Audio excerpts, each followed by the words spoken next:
You are listening to Processing Trauma Out Loud, conversations about trauma and healing from two women who are doing the work. Hey everyone, this is Kandace and Sher with Processing Trauma Out Loud. Sher, you and I just spent, probably an hour processing where we wanted to go in these next few episodes after this series on shame that we did. If you have not listened to this series on shame that we did, I think there's 5, 6 episodes. I think I lost track. But we're getting some really cool feedback of how helpful it's been for the people who have been listening.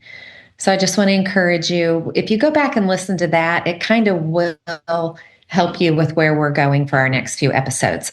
Sher, you and I just process, what is it like when we have peeled back these layers of shame that we have lived with for so long, sometimes, and a lot of times, mostly unconsciously even. But part of the healing is bringing into our conscious awareness when shame is showing up, what it feels like in our bodies, the sensations, the emotions that are associated with it, and then ultimately the belief systems that are attached to our shame. And so now we're peeling back these layers of shame, which doesn't mean they won't creep back up at times, but it usually does mean that we process through it much quicker and we don't get that hook stuck back in. And so where we want to go today is, who are we? Who are we underneath this shame that has just wrapped around our lives? And we had an image like an octopus with tentacles. And so now we're tasting some freedom, and we're actually starting to remember what it was like as a child, maybe as a teenager, even a young adult, when we have these places of aliveness, of this sense of, I want to say, purpose, like something about us that we remember that we're like, that felt so pure and so us. And who we want to return to from a healed place. And you shared with me as we were processing this about a dream that you had that kind of helped you remember even more what that place was like for you. And so I want to invite you to just share that with our listeners. I feel like I need to give a little backstory too, and just saying, when we're doing this work, okay, there are seasons when we go kind of deep into places that maybe get us more into our body, maybe get us more into our grief, maybe get us more into our anger, right? Maybe cause us to go through some seasons of breaking curses and breaking vows. And then sometimes we're awakened by this surprise of joy that just kind of comes forth. And so I've kind of been in a U. I had to actually evaluate that this morning and be like, have I been in the U? And I think I've been in the U, meaning going down into those places of deeper grief and not bypassing the hurtful spaces, but going there and lingering and sorting through. And I've been sorting through a lot of stuff there. And I woke up at 12:30 this morning from a dream. And often when I awaken from a dream, I feel heavy and I feel sad. And my dreams feel like they often contain a lot of anxiety or sadness. But I woke up from this dream and I just felt so much joy. And in the dream, and it took me back to when I got out of college and I was a brand new teacher, 22 years old, and I looked like I was about 16, and I went to this small school, and I experienced just the love of teaching and the love of interacting with the kids, and it was a space where, I was a beloved teacher by many of the students, and I was just feeling that in my dream, because I was back there in my dream, and I was I was calling these,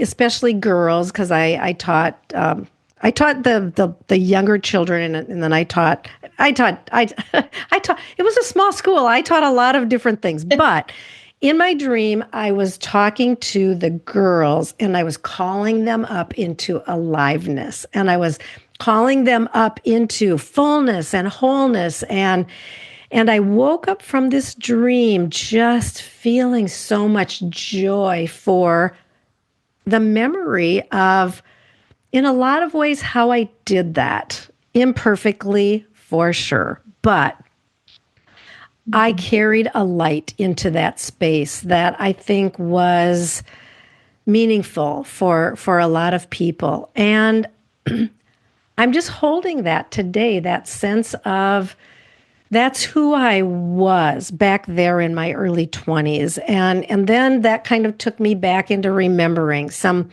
places in childhood when I felt so alive. And, you know, I think I've even talked about this on the podcast, but climbing trees and riding horseback and, swimming and all these times and places where I felt so alive. And I think over the last few, not that I haven't experienced times of that in these last few years when I've been doing the hard work of healing, but honestly, I've broken some big major curses over the last couple of months, and really I've done even some rituals around breaking shame. And I woke up this morning with this surprise of joy. And I'm just feeling it. I feel like I'm carrying it. And it's both propelling me forward into an expansiveness, and it's also taking me back to remembering like who I see that I am and expanding into isn't who I have not been. It's who I have been. But shame has really covered over a lot of that for a long time. Mm-hmm. Yeah, I want to just mention really quick for our listeners, you've used the word curses a few times. And if you've listened to previous episodes, you'll know what Cher's talking about. But a curse is anything that comes into our life at a young age that really curses who we are at the core of our God created image. So it's a perception, it's a lie based off of maybe what someone said, maybe what someone didn't do. Like if you had parents that were highly neglectful, like didn't see you at all, that curse would be for that child, oh, I don't matter. Yeah. And so that's part of what we do in story work coaching is we help people identify those curses that attach to a belief system about who you are. Yeah. And so Cher, that curse that you began to confront, I think it's interesting because you had the childhood trauma, but then in your 20s, you were able to see something that was bringing you life, right? But then you kind of went through this process of needing to go back and heal the trauma. Mm-hmm. And when you went back, it may have felt like you were going backwards, but you were actually just going deeper. Mm-hmm. Because until that trauma is healed, even our gifting is still attached to a lot of the shame. Yeah. And so what happens when we go back, like someone might say, well, Cher, why'd you even deal with your trauma if you were so in your aliveness? Yeah. But here's why. Because most often our aliveness is still attached to the shame of why we do what we do. Yeah. Right? It's healing that, Cher, you get to be who you are in all your glory, not because you're trying to earn anyone's approval, not because you're trying to avoid consequences, not because you're trying to get love.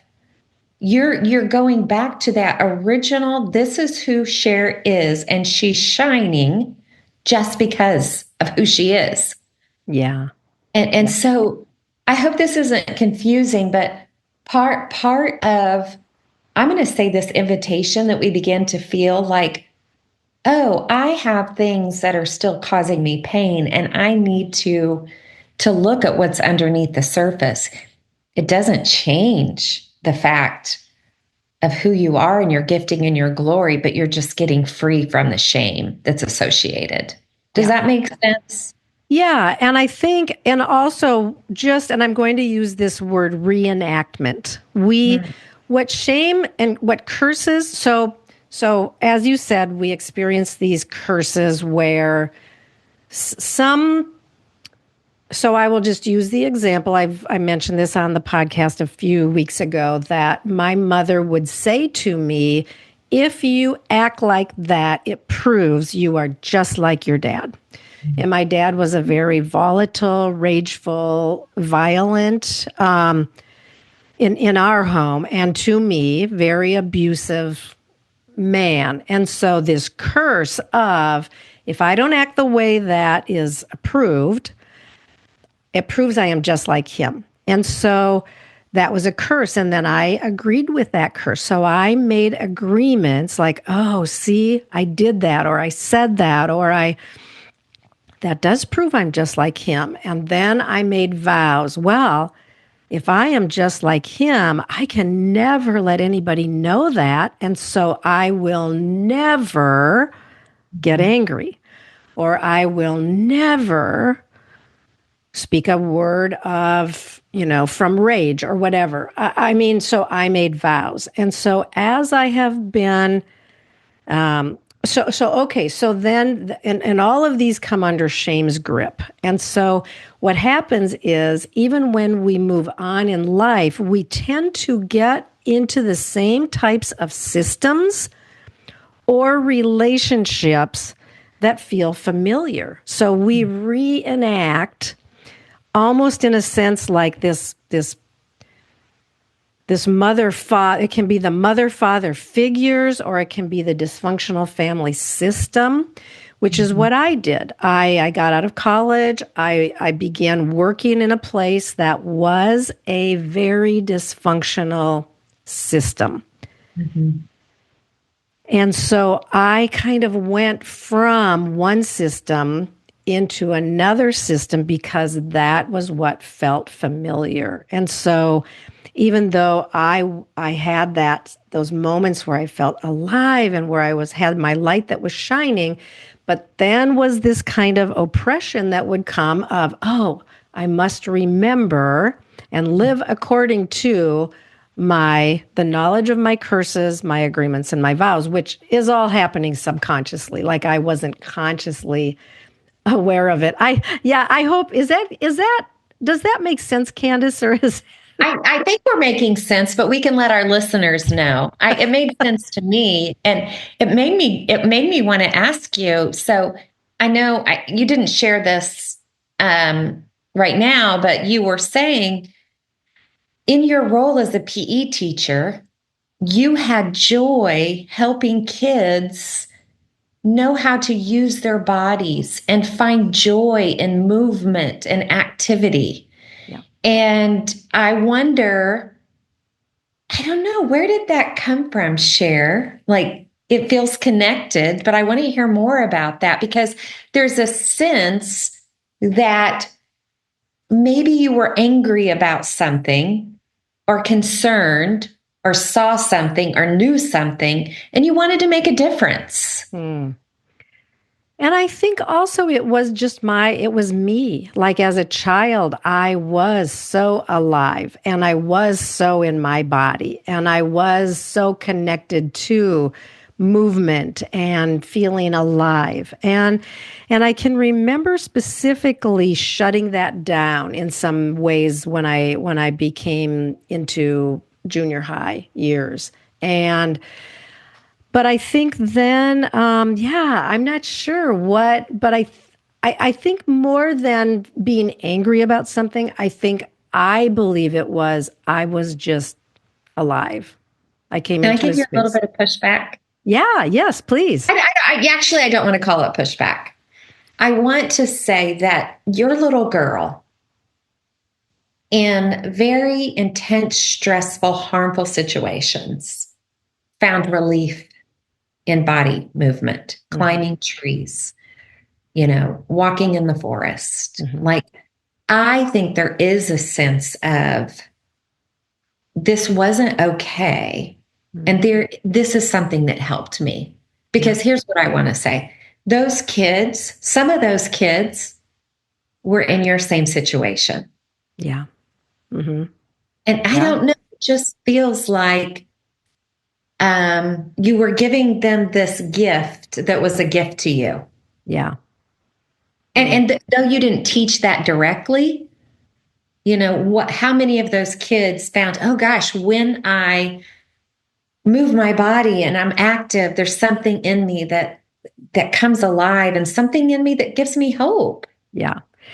And I will say, the kids were so responsive. Like, I just remember there was a lot of joy about the classes, my classes. And That's because you had joy teaching it. I had joy teaching it, and I had joy with them, and I loved calling them into their expansiveness in who they were as just young, 13, 14, 15, 16-year-olds, and inviting them into what does it mean to be alive and free and laugh and have fun, and